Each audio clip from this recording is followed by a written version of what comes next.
जय हिंद दोस्तों, जैसा कि आप अपनी स्क्रीन पर देख रहे हैं, आज जो हम बलित पर्वत के बारे में जानेंगे, जो कि एग्जाम के पॉइंट ऑफ व्यू से काफी ज्यादा महत्वपूर्ण टॉपिक है और लगभग एग्जामों में अक्सर इनसे क्वेश्चन बनाकर पूछ लिए जाते हैं। तो चलिए स्टार्ट करते हैं और जानते हैं कि आखिर बलित पर्वत क्या है, बलित पर्वत के प्रकार कितने हैं। पृथ्वी की आंतरिक शक्ति से उत्पन्न क्षैतिज बल के कारण भूपटल पर स्थित चट्टानों में संपीड़न की स्थिति उत्पन्न हो जाती है, जिससे चट्टानें सिकुड़ जाती हैं या उनमें लहरनुमा मोड़ पड़ जाते हैं। चट्टानों में हुए इस प्रकार के परिवर्तन को बलन या बलित पर्वत कहा जाता है। सरल शब्दों में कहा जाए तो जब किसी संपीड़न बल के कारण दो टेक्टोनिक प्लेटें आपस में आकर एक दूसरे से टकराती हैं तो उसका एक भाग ऊपर की ओर उठ जाता है, जबकि दूसरा भाग नीचे की ओर धंस जाता है, जिससे बलित पर्वत का निर्माण होता है। इसमें ऊपर उठे हुए भाग को अपीनति एंटिक्लाइन और नीचे धसे हुए भाग को अभिनति सिंक्लाइन कहा जाता है। एक एग्जाम्पल के द्वारा हम समझते हैं। आजकल आपने न्यूज में बहुत सुना होगा कि पृथ्वी का टेम्परेचर जो है लगातार बढ़ता जा रहा है, जिसे कम करने की जरूरत है। इसके कई प्रमुख कारण हो सकते हैं, जिसमें से एक कारण है वनों का कटाव, जिसके कारण CO2 की मात्रा जो है बढ़ रही है और पृथ्वी के धरातल पे उपस्थित तत्व जो है वो उनमें संपीड़न बल उत्पन्न हो रहा है, जिसके कारण प्लेटें जो रहती हैं वो आपस में टकराती हैं और टकराने के कारण एक चट्टान का निर्माण होता है, जिसे बलन कहा जाता है। जैसा कि आप इसमें देख रहे हैं, ये जो ऊपर उठा हुआ भाग है इसको हम कहते हैं अपनति और नीचे धसा हुआ भाग है इसे अभिनति कहते हैं। फिर नेक्स्ट है, विश्व भर में पाए जाने वाले बलित पर्वत इस प्रकार हैं। यहाँ पर बलित पर्वत दिए गए हैं और दूसरी तरफ वो किस देश में पाए जाते हैं ये भी बताया गया है, जिसमें पहला है एंडीज पर्वत जो दक्षिण अमेरिका में है, सेकंड है यूराल पर्वत रूस में है, थर्ड है रॉकीज पर्वत उत्तरी अमेरिका में है, फोर्थ है अल्पास पर्वत जो यूरोप में है और फिफ्थ है हिमालय पर्वत जो एशिया में है।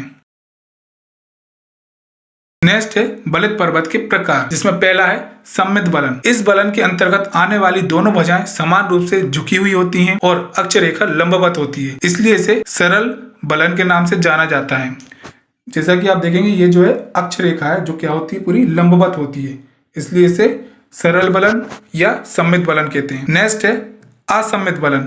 इस बलन के अंतर्गत आने वाली दोनों भुजाएं असमान रूप से झुकी हुई होती हैं, या दूसरे शब्दों में कहा जाए तो एक भुजा बड़ी और दूसरी भुजा छोटी होती है। नेक्स्ट है एकनत बलन। इस बलन के अंतर्गत एक भुजा भूपटल से समकोण बनाती है अर्थात लंबवत होती है, जबकि दूसरी भुजा समान रूप से झुकी हुई होती है, तो इसे एकनत बलन कहते हैं। नेक्स्ट है समनत बलन। इस बलन के अंतर्गत दोनों भुजाएं समान रूप से एक ही दिशा की ओर झुक जाती हैं या एक दूसरे के समांतर हो जाती हैं, जिसका प्रमुख कारण दोनों दिशाओं में लगने वाला संपीड़न बल है। नेक्स्ट है परिबलन या शयन बलन। इस बलन के अंतर्गत जब दोनों भुजाएं समांतर होने के साथ साथ क्षैतिज दिशा की ओर झुक जाती हैं, जिसका प्रमुख कारण अत्यधिक गति से होने वाले क्षैतिज संचालन से है, तो इस प्रकार के बलन को परिबलन या शयन बलन कहा जाता है। नेक्स्ट है पंखाकार बलन।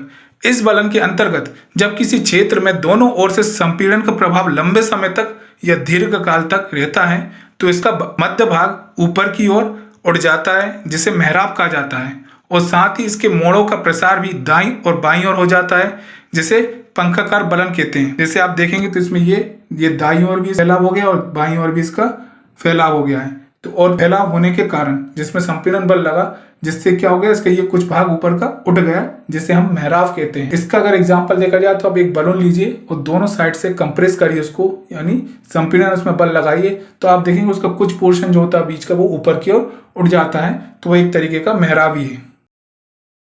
नेक्स्ट है अधिक्षिप्त बलन। इस बलन के अंतर्गत जब भूपटल की चट्टानों पर संपीड़न अत्यधिक तीव्र गति से होने लगता है, जिससे चट्टानें बलन अक्ष से टूटकर या खिसक कर एक दूसरे पर चढ़ जाती हैं, अर्थात पुरानी चट्टानें ऊपर की ओर और नई चट्टानें नीचे की ओर खिसक जाती हैं।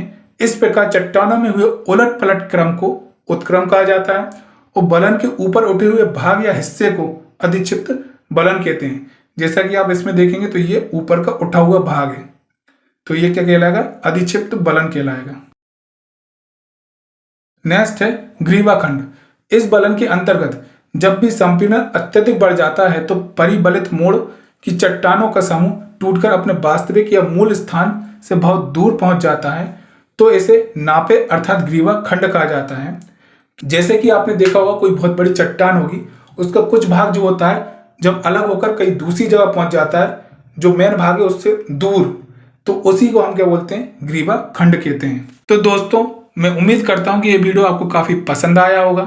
तो हमारी इस वीडियो को ज़्यादा से ज़्यादा लाइक करें और शेयर करें। और अगर हमारे चैनल पर आप नए हैं तो हमारे चैनल को सब्सक्राइब करना बिल्कुल ना भूलें, ताकि हमारी वीडियो की जो भी लेटेस्ट नोटिफिकेशन है आप तक सबसे पहले पहुंच सके। धन्यवाद। जय हिंद, जय भारत।